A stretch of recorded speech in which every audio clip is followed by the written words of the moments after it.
I'm going to take you through everything that is changing for Beast Mastery Hunters in Mists of Pandaria pre-patch.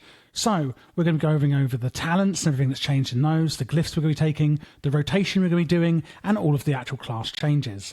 Now, this won't be a super in-depth guide because this is, of course, just pre-patch. My full, ultimate in-depth guide will be coming out on launch day of MoP Classic. So make sure to subscribe so you don't miss that. So, number one, our ranged weapon is now in our main hand. That's completely changed, and the minimum range we need to actually attack is gone. We also can no longer be parried by our enemy, meaning we don't need to stand behind them. The pet system has been completely overhauled, so even though we can of course bring different pets with different benefits, we can actually have ferocity, tenacity or cunning, and we can choose each talent tree no matter what pet we have, meaning any pet can be ferocity, any can be tenacity, and any can be cunning. For most DPS PvE environments, we will be going with ferocity. The sorts of pets you'll be bringing, Aquilon will bring a combat resurrection spell with Eternal Guardian, Water Strider brings a 10% spell power buff to your raid, and Corehound brings Bloodlust alternatives with Primal Rage. So yes, you can get a Bloodlust. Because of this, I'm not going to go through all of the pets you can bring, but basically, I think it's called Petpedia is the website that's really good for hunter pets. Basically, the hunter can actually bring basically any pet, depending on whatever the raid may be missing with the buffs.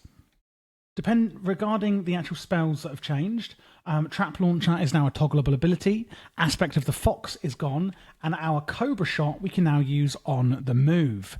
Aspect of the Hawk also now improves our range attack power by a percentage, and Focus Fire is a baseline ability instead of a talent, which is this one here. We also have a new interrupt, finally, which is called Counter Shot here. We can use it on a 24-second cooldown, interrupting spellcasting and preventing any school in that class from being cast from being... Oh my god, I've got so tongue-tied. It interrupts spellcasting and prevents any spell in that school from being cast for 3 seconds. There we go. We also have a new cooldown, Stampede, where you summon a load of pets, as you can see here, to attack your enemy. Going on to the talents, obviously it's been completely overhauled. We can't get the level 90 talent yet because we're only level 85. But what we could do is we could change out these talents whenever we want with Tomes of the Clear Mind, making talents a lot more interchangeable depending on the fight at hand. You may like or hate that. I personally don't like it. I'm going with Post Haste, where Disengage frees you of all movement impairing effects and increases your movement speed. On the second line, it's really up to you. Binding Shot will bind your target in place, Wyvern Sting will put them to sleep, and Intimidation stuns them. On the next line, again, it's kind of up to you. Aspect of the Iron Hawk improves your aspect of the Hawk, reducing damage taken by 10%, whereas Exhilaration is a 2-minute cooldown that heals you for 30% health and your pet for 100% health. So it depends if you want passive damage reduction or an on-the-demand heal.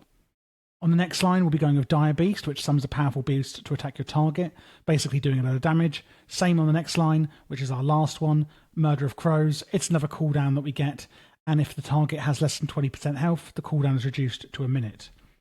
So that's all of the changes, including the talents. Oh, no, glyphs as well. We have Animal Bond. When your pet's active, we get increased healing done to us and our pet.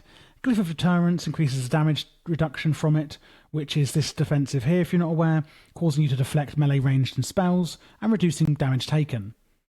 Glyph of Endless Wrath. While Bestial Wrath is active, your pet cannot be killed, but can still be damaged. So just some quality of life there. The glyphs for BM Hunter in MoP Prepatch aren't amazing, but they're okay. Going on to the rotation, it's not changed too much. You're going to go into combat and use Bestial Wrath on... I don't have a pet. Where's my pet gone? Bestial Wrath on cooldown, and then immediately use your kill command. Then I would use Rapid Fire and any further cooldowns that you have, like a Murder of Crows and your Dire Beast. After that, we basically go into the normal rotation, which is going to be... Oh, don't forget to put your Hunter's Mark on. Put Serpent Sting on. We're pretty much going to be keeping this up at all times. So keep Serpent Sting up, use your kill command on cooldown, use Kill Shot whenever you can, use your Focused Fire pretty much on cooldown. This consumes your pet's Frenzy stacks, restoring 6 focus to your pet and increasing your haste by 6% for each Frenzy stack consumed. In regards to when you're going to use Focus Fire, it's when your pet has 5 stacks of Frenzy. You'll know because your Focus Fire will light up as shown. And there we go, Frenzy, attack speed increased by 20%. So that's when you're going to use your Focus Fire, is when it lights up, basically when it procs, which means that your pet has 5 stacks of Frenzy.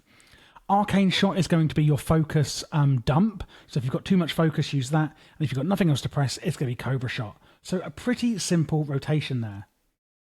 One thing to mention is that when I'm saying to keep up your Serpent Sting, Cobra Shot will actually refresh Serpent Sting on your target, so you won't be having to refresh Serpent Sting manually.